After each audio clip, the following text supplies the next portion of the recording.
8,000 টাকা লাগবে? আচ্ছা একটু দাঁড়াও, আমি দেখে আসছি নাকি। বাট জান, হঠাৎ তোমার টাকা লাগবে যে? ইমার্জেন্সি চলে আসছে। আচ্ছা একটু দাঁড়াও, এখানে হবে মনে হয়, দেখো তো।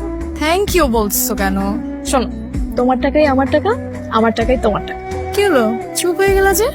না আচ্ছা শব্দ, তোমার বাবার এত বড় বিজনেস, তুমি বিজনেস জয়েন করো না কেন? না, নিজে কিছু করতে চাই। বুঝতে পারছি, বাট আমার তো একটা বিয়ের বয়স আছে, তাই না? আমার বাসায় কিন্তু খুবই প্রেসার দিচ্ছে। দেখো, চাকরিটা পাওয়া পর্যন্ত একটু অপেক্ষা করো। আর কতদিন ওয়েট করব? আচ্ছা তোমার কি আমাকে বিয়ে করার ইচ্ছা নাই, তাই না? তোমার ফ্যামিলি মনে হয় আমাকে মানবে না। কেমন মানবে না? তোমার ভাবসাব দেখে তো মনে হচ্ছে না, খালি কথা ঘুরাচ্ছ। দেখো, আমি আর কোনোভাবে 1 বছর আটকায় রাখতে পারবো, এরপর আমার বাসার মানুষের কোনোভাবেই মানবে না। You know what? তুমি আমাকে এই বছরে বিয়ে করো, ইনফ্যাক্ট এই বছরের লাস্টেই বিয়ে করবা। কিছু কথা বলার ছিল। আমার মনে হয় তোমার সত্যটা জানা উচিত। কি সত্য? এত সিরিয়াস? আচ্ছা ওয়েট, এখন আবার বললো না যে তোমার 2টা বউ আছে, বাচ্চা আছে। শুনো, তোমার যদি বউ বাচ্চা থাকেও, বউগুলাকে তালাক দিবা আর বাচ্চাগুলা নিয়ে আমার কাছে চলে আসবা। আমি তোমার লাস্ট বউ, বুঝছো?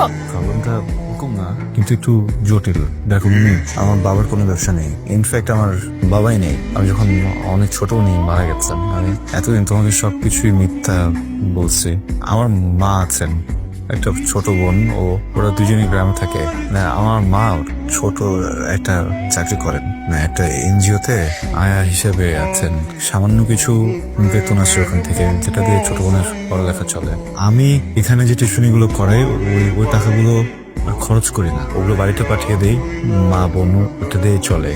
দেখো, আমি রেস্টুরেন্ট তো অনেক পরের বিষয়। আমি যে মেসে থাকি, ওখানে যে মিল খাবো 3 বেলা, ওইটার টাকাটাও থাকে না আমার কাছে। হ্যাঁ, ওই স্টুডেন্টদের ওখানে যাই গিয়ে নাস্তা খেতে দেয় না, ওইটা দিয়ে সারাদিন চলি। এই জন্য একটু অকওয়ার্ড হই মাঝে মধ্যে, বা ঠিক বিয়ের টাইমে পড়াতে যাই। ওই 3 বেলা খাবারের যে সময়টা, ওই সময়টাতে যাই যেন একটু ভারী নাস্তা দেয়। হ্যাঁ, খুবই সরি, মানে খুব গিল্ট কাজ করে ভিতরে। কিন্তু কি করবো বলো, ভালো তো বাসি অনেক, মিথ্যাটা বলতে চাইনি, সরি। Very bad joke. তো বাজে জোক করো, এটা জোক ছিল, তাই না? ওই তুমি এতদিন আমাকে মিথ্যা কথা বলছো। তোমার মা আয়া, মানে কাজের বুয়া, তোমার বাবা নাই, এত মিথ্যা কথা বলার পর আবার তুমি টাকা নিচ্ছ আমার থেকে। এই চেহারা দেখছো আয়নায় নিজে? দাঁড়াইছো কখনো আয়নার সামনে? তোমার সাথে আমার যায়? মানে বাস্তবতা বলতে তো একটা জিনিস থাকে, তাই না? রিয়েলিটি শব্দটা শুনছো কখনো? স্যান্ডেল খুলো তো তোমার, স্যান্ডেল গুলো খুলে আমার হাতে দাও। তোমার 2 গালে 2টা বাড়ি মারি আমি। টাকা ফেরত দাও আমার, এক্ষুনি আমার টাকা ফেরত দাও। আমি ছেলে মিথ্যাটা বলে টাকাটা নিয়ে যেতে পারতাম, কিন্তু আমি সত্যটা।